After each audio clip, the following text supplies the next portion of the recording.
Bismillahirrahmanirrahim. Assalamualaikum warahmatullahi wabarakatuh. Alhamdulillah, nahmaduhu wa nasta'inuhu wa nastaghfiruh. Alhamdulillahil qail wa huwa asdaqul qailin. Ya ayyuhan nasu ittaqu rabbakum wakhshaw yawman la yajzi walidun 'an waladihi ولا مولود هو جاز عن والده شيئا إن وعد الله حق فلا تغرنكم الحياة الدنيا ولا يغرنكم بالله الغرور أشهد أن لا إله إلا الله وحده لا شريك له وأشهد أن سيدنا محمدا عبده ورسوله لا نبي بعده اللهم صل وسلم وبارك على خاتم النبيين إمام المتقين wa ala alihi wa sahbihi wa man ittaba hudah ila yaumiddin amma ba'du. Bapak-bapak, para orang tua, para pengurus takmir Masjid Baitul Hamid Kota Rababima, secara khusus Bapak Haji Hussein Gani sebagai salah seorang orang tua kita di tempat ini,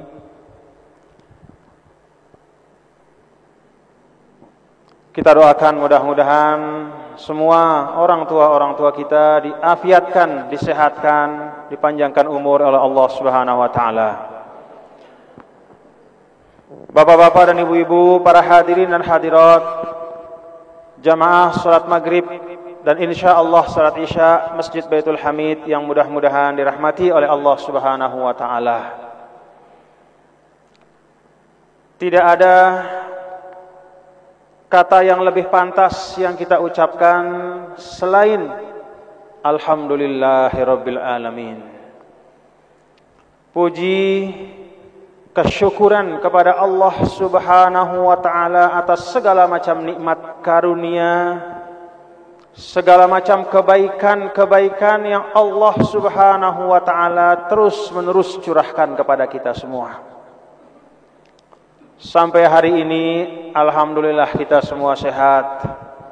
Mudah-mudahan sehatnya kita, umurnya kita, kehidupan kita dapat kita sempurnakan dengan husnul amal. Nabi pernah ketika ditanya oleh sebagian sahabat, siapa ya Rasulullah orang yang paling bagus, orang yang paling baik? Nabi SAW menjawab, khairukum man tala umruhu wa hasuna amaluh. Nabi mengatakan yang terbaik itu adalah mereka yang terkumpul pada diri mereka dua hal. Yang pertama tulul umur. Arti daripada tulul umur, umurnya panjang. Mudah-mudahan kita panjang umur bapak-bapak ya. Panjang umur itu modal besar.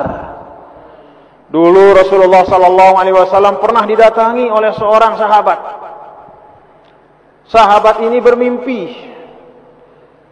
Dia lihat dalam mimpinya itu ada dua orang. Dua orang yang sama-sama sudah meninggal. Dua orang ini bersaudara.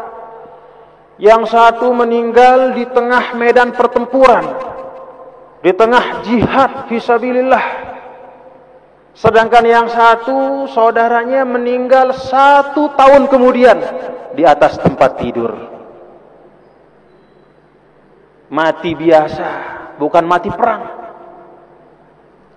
Tapi yang dilihat di dalam mimpi sahabat itu, orang yang mati di atas tempat tidur justru pahalanya jauh lebih tinggi, surganya jauh lebih hebat.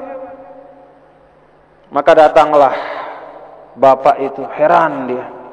Selama ini dia tahu, dia dengar dari Nabi bahwa salah satu pahala yang paling besar mati di medan perang. Tapi ternyata ketika dia bermimpi yang lebih tinggi surganya, yang lebih mulia di sisi Allah, justru yang mati di tempat tidur. Datang kepada Nabi bertanya, "Ya Rasulullah, saya punya mimpi aneh. Dalam mimpi saya itu sahabat kenalan saya yang mati fisabilillah, ternyata surganya lebih rendah dibanding sahabat saya yang mati di atas tempat tidur. Yang mati di atas tempat tidur itu umurnya 1 tahun lebih panjang daripada yang mati di medan perang." Apa kata Nabi kita, Nabi Muhammad sallallahu alaihi wasallam? Kenapa aneh? Tidak aneh. Bahkan pantas dan wajar. Karena apabila orang dipanjangkan umur lebih daripada saudara-saudaranya yang lain, berarti dia lebih mampu menambah amal ibadahnya dibandingkan dengan sahabatnya yang 1 tahun lebih dulu meninggal. Maka yang belakangan meninggal itu sholatnya setahun lebih banyak, puasanya setahun lebih banyak, sedekahnya juga jauh lebih banyak, zikirnya jauh lebih banyak. Kalau sehari itu sholat 5 kali, 1 tahun 365 hari, berarti sekitar 1600 sholat lebih banyak dibanding orang yang mati duluan. Itulah sebabnya kata Nabi, yang mati di tempat tidur itu dia lebih tinggi surganya. Karena walaupun matinya mati biasa di tempat tidur, tapi dengan sebab umurnya lebih panjang 1 tahun, maka amal ibadahnya pun lebih banyak di sisi Allah Subhanahu wa ta'ala. Maka saudara-saudaraku, para hadirin dan hadirat jemaah yang berbahagia, kita syukuri umur kita yang diberikan oleh Allah. Tetapi ada hal yang kedua yang disebut oleh Nabi SAW sebagai ukuran kriteria seseorang itu mulia di sisi Allah. Seseorang itu memperoleh kebaikan, khairukum, menjadi seorang yang paling baik, yaitu wahasuna amaluh. Tidak cukup hanya umur saja yang panjang.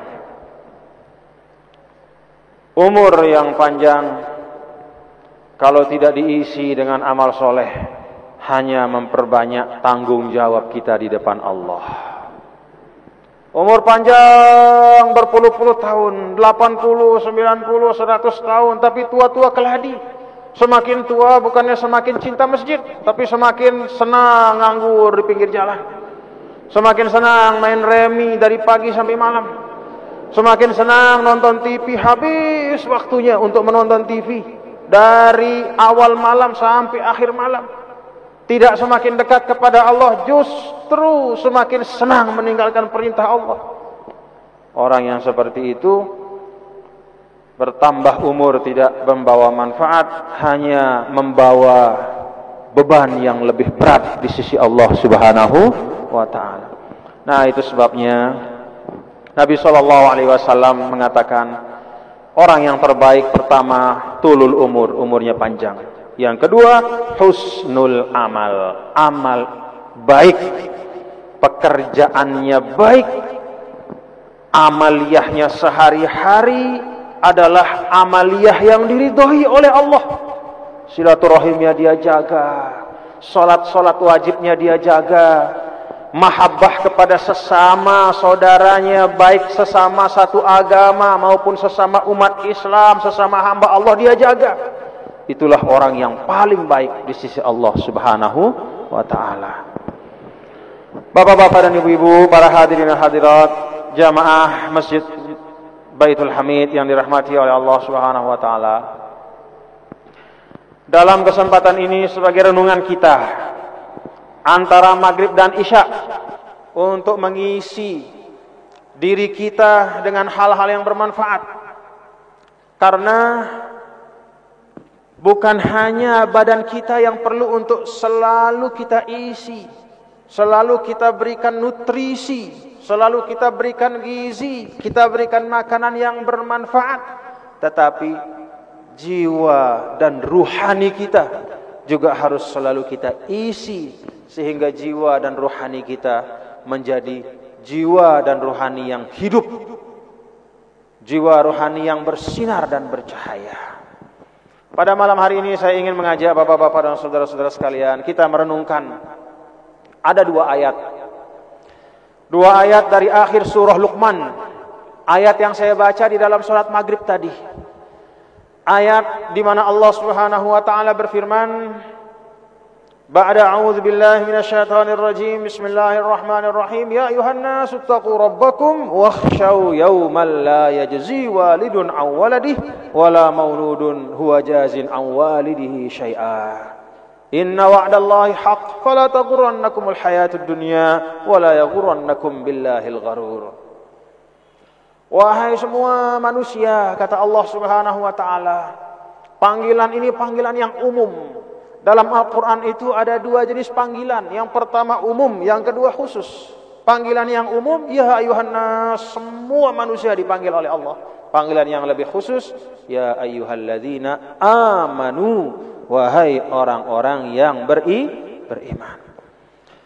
Wahai manusia, kata Allah Subhanahu wa taala, ittaqu rabbakum wakhshaw yawman la yajzi walidun an waladihi. Yang pertama, dalam ayat ini Allah memesan kita semua untuk bertakwa kepada Allah. Ittaqu rabbakum, takwa kepada Allah.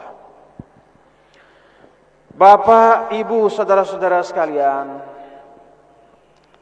takwa itu kalau kita jabarkan panjang penjabarannya. Tetapi secara sederhana, yang namanya takwa itu adalah hidup dengan kehati-hatian.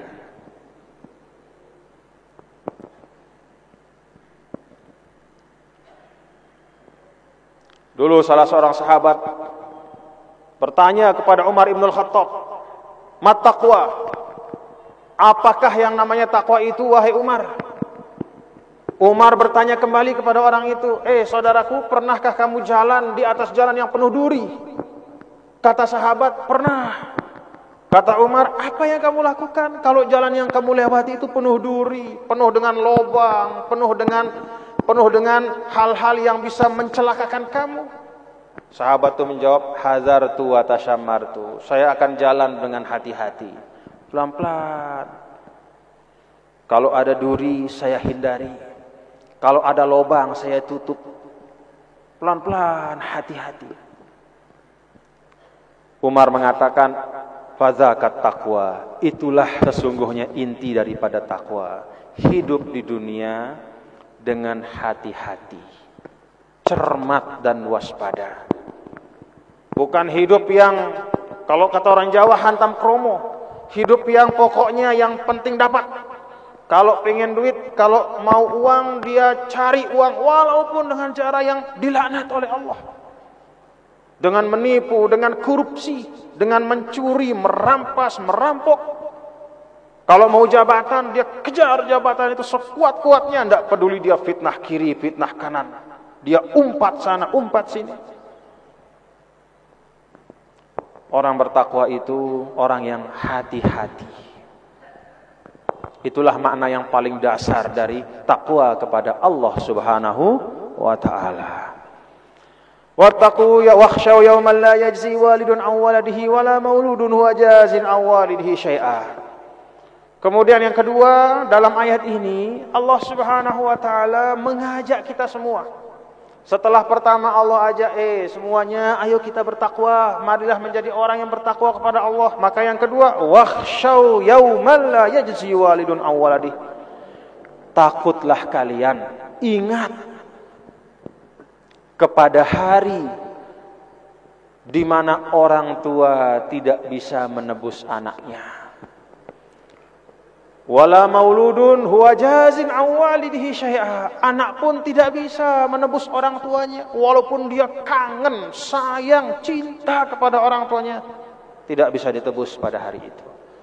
Masing-masing orang tua, masing-masing anak, masing-masing individu Masing-masing jiwa menghadap kepada Allah membawa catatan amalnya masing-masing.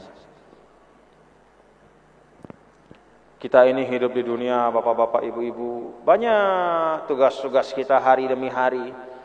Banyak kerjaan kita, banyak cita-cita kita, banyak kesibukan kita, banyak kerepotan kita. Di tengah-tengah kerepotan, kesibukan, pekerjaan yang demikian banyak, Allah mengajak kita untuk mengingat hari di mana tidak ada seorang pun bisa mengandalkan bantuan dari orang lain. Masing-masing akan mengandalkan amal ibadahnya dan keridhaan Allah Subhanahu wa ta'ala. Kalau di dunia, bapak-bapak, saudara-saudara sekalian, di dunia itu beda dengan akhirat. Kalau di dunia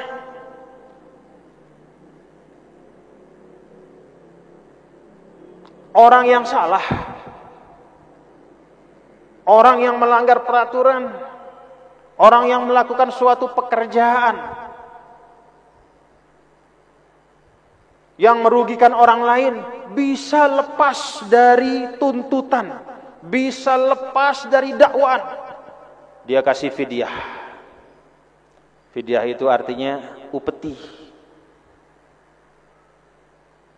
Dalam bahasa Al-Quran, adlun, penebus. Kalau ada orang kaya ditangkap karena korupsi, pejabat, kadang-kadang bisa orang itu gak jadi masuk penjara.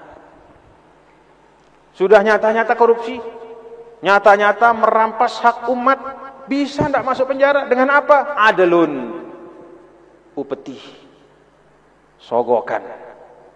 Di akhirat gak ada yang bisa menyogok. Mau nyogok pakai apa? Hufatan uratan gurlan. Dibangkitkan dari kubur dalam keadaan telanjang kaki, telanjang badan, gurlan. Ibarat orang yang belum sunat. Tidak bawa apa-apa. Mau nebus pakai apa? Sayyidah Aisyah ketika mendengar hadis Rasulullah SAW itu dia takut. Apa kata Sayyidah Aisyah? Ya Rasulullah, bagaimana mungkin kita nanti bangun dari kubur dalam keadaan tidak pakai baju, tidak pakai sepatu? Saya malu ya Rasulullah. Apa kata Nabi? Tidak usah malu, karena tidak sempat orang melihat orang lain pada waktu itu. Semua orang sedang berpikir selamat, tidak, surga, neraka. Apakah saya masuk surga atau masuk neraka? Kira-kira amal saya cukup atau tidak? Sehingga tidak sempat kita melihat orang lain, melihat aurat orang lain. Tidak ada yang terfikir seperti itu. Akhirat itu beda dengan dunia. Kalau di dunia keadilan itu kadang-kadang jauh, hanya ada di kepala, di hati saja, hanya ada di omongan saja, tapi tidak terwujud dalam alam nyata. Maka nanti di akhirat itu akan terwujud semua bentuk keadilan dari Allah Subhanahu wa ta'ala. La yuqbalu minha adlun wa la tanfa'uha syafa'atun wa la hum yunsarun. Tidak bermanfaat di akhirat itu, kata Allah, adlun, tidak ada sogok-sogokan. Wa la tanfa'uha syafa'atun, tidak bermanfaat juga syafa'ah. Apa makna syafa'ah? Kalau di dunia ada anak pejabat, ada anak orang berpengaruh, dia berbuat kesalahan, ditangkap polisi, besok bapaknya telepon, saya datu. Nah, kalau bahasa Sasak itu saya datu. Saya ini pemimpin. Saya bupati, saya wali kota, saya gubernur. Wih, gemeter polisinya. Tolong anak saya, ya maafkanlah, namanya juga anak muda. Sudahlah, tahu sama tahu. Wih, takut. Itu namanya syafa'ah. Syafa'ah itu artinya bantuan-bantuan, rekomendasi-rekomendasi. Kalau di dunia kita mau sesuatu, kita bisa minta rekomendasi dari orang supaya sesuatu itu dimudahkan. Di akhirat mau minta rekomendasi sama siapa? Yang dulu di dunia jadi pejabat tinggi di akhirat tidak pakai baju, tidak pakai sepatu, tidak ada kekuasaan apa-apa. Walahum yunsarun. Demikian pula di akhirat itu kata Allah Subhanahu wa taala, lahum yunsarun. Kalau di dunia ada orang misalnya dia ditangkap, bisa kalau dia punya keluarga yang berpengaruh, punya pengikut yang banyak, bisa demo. Oi, datang beratus-ratus meminta supaya dibebaskan, takut polisi, dibebaskan. Di akhirat siapa yang mau demo?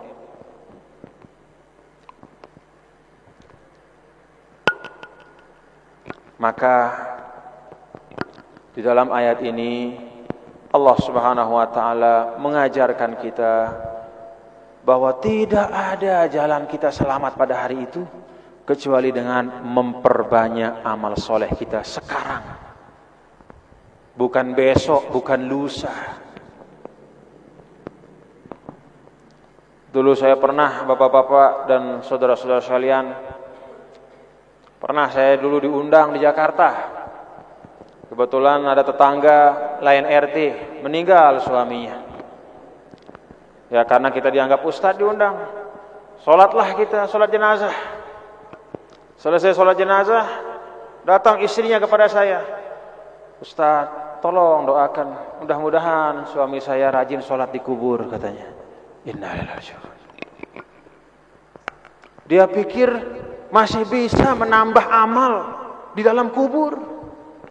Padahal tidak ada jalan, tidak ada tempat, tidak ada waktu kita beramal, hanya di dunia saja. Di alam barzah sudah tidak ada lagi kewajiban sholat. Di situ adalah muqaddimah dari hari kiamat. Kalau kira-kira di hari kiamat kita akan selamat, di kubur kita selamat.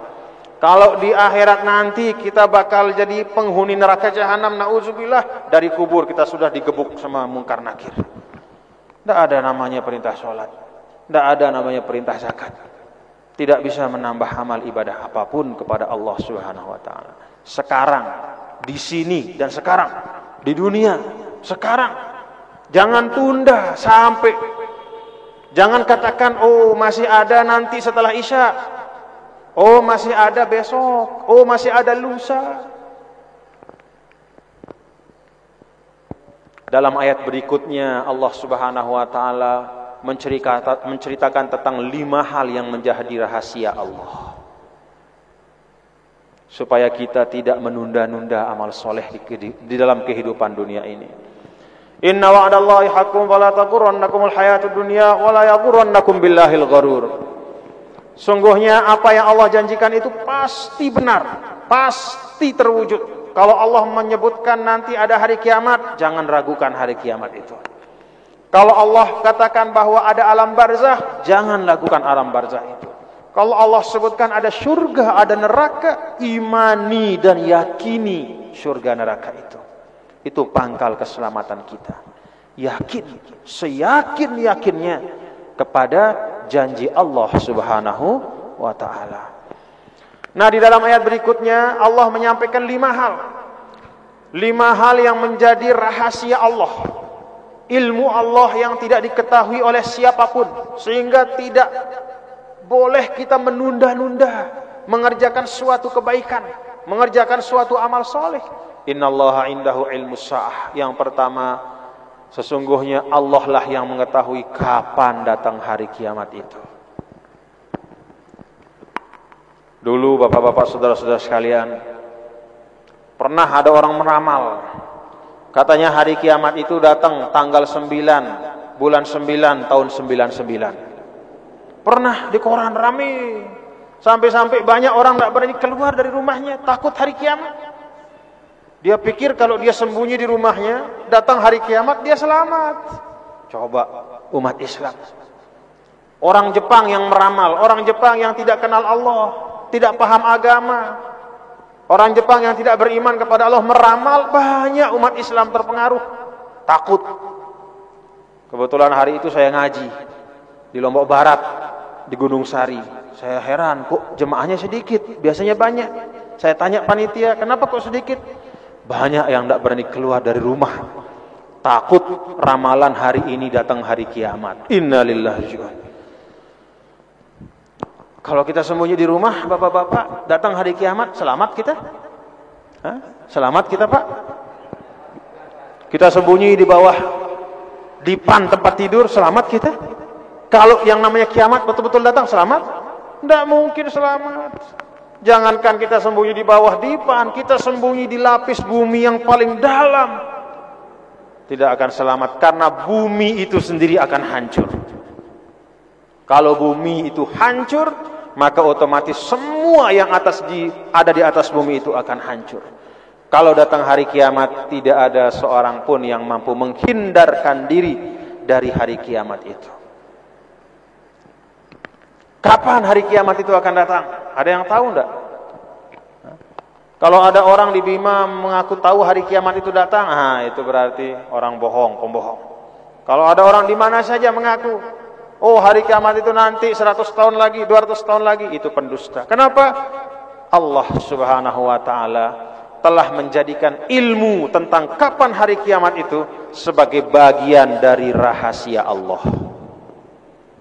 Tidak perlu kita tahu, Pak, kapan datang hari kiamat, tidak perlu. Mau besok, mau lusa, mau 10 tahun lagi, mau 20 tahun, tidak perlu kita tahu. Yang penting kita siapkan diri. Wa tazawwadu fa inna khairaz zadi taqwa.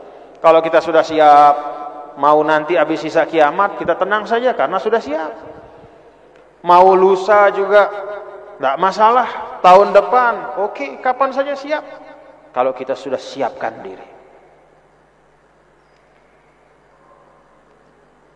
Wa yunazzilul ghaitha. Yang kedua, Allah lah yang tahu secara persis di mana Dia akan menurunkan hujan. Walaupun sekarang bapak-bapak dan saudara-saudara sekalian, di TV kita nonton setiap hari ada ramalan cuaca. Di koran-koran juga kadang-kadang ada ramalan cuaca, tetapi namanya ramalan lebih sering tidak tepat. Yang tahu persis tepat adalah Allah Subhanahu wa taala. Ini menunjukkan bahwa walaupun manusia sudah sampai abad ke-21 seperti sekarang, tetapi ilmu manusia itu selalu terbatas. Jangan membusungkan dada kalau sudah S1, S2, S3. Jangan membusungkan dada kalau sudah berderet gelar di depan dan di belakang nama kita. Karena apa yang ada di dalam diri kita, ilmu-ilmu yang terserap di dalam diri kita hanya seujung kuku dibandingkan ilmu Allah Subhanahu wa taala. Wa ma utitum minal ilmi illa qalila.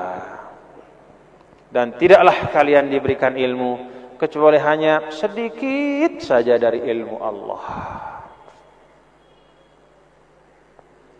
Wa ya'lamu ma fil arham, dan Allah Subhanahu wa taala lah yang tahu persis apa yang ada di dalam rahim wanita. Janin yang ada di perut, hanya Allah yang tahu persis bagaimana nasibnya. Ada orang-orang komunis sekarang, orang yang tidak percaya pada agama, dia bilang, "Oh, itu Al-Qur'an bohong. Katanya Allah saja yang tahu." Tapi sekarang ada alat namanya USG, bisa kita tahu laki atau perempuan. Orang yang mengucapkan itu, ucapannya hanya menunjukkan kebodohannya.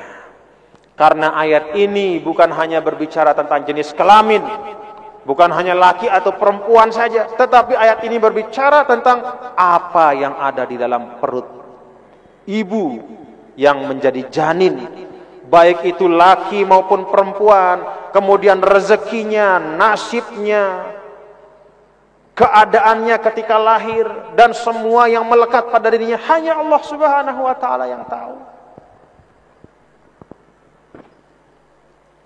Wa ma tadri nafsum madza taksibu ghadan. Nah, kemudian yang keempat, rahasia Allah itu ma tadri nafsum madza taksibu ghadan. Tidak ada yang tahu apa, bagaimana hari esok bagi masing-masing kita. Ada orang berencana, oh besok saya, misalnya lagi dari Bima, oh besok saya ke Mataram, nanti di Mataram besok saya berangkat pakai pesawat jam sekian, sampai Mataram jam sekian, saya pergi ke mall.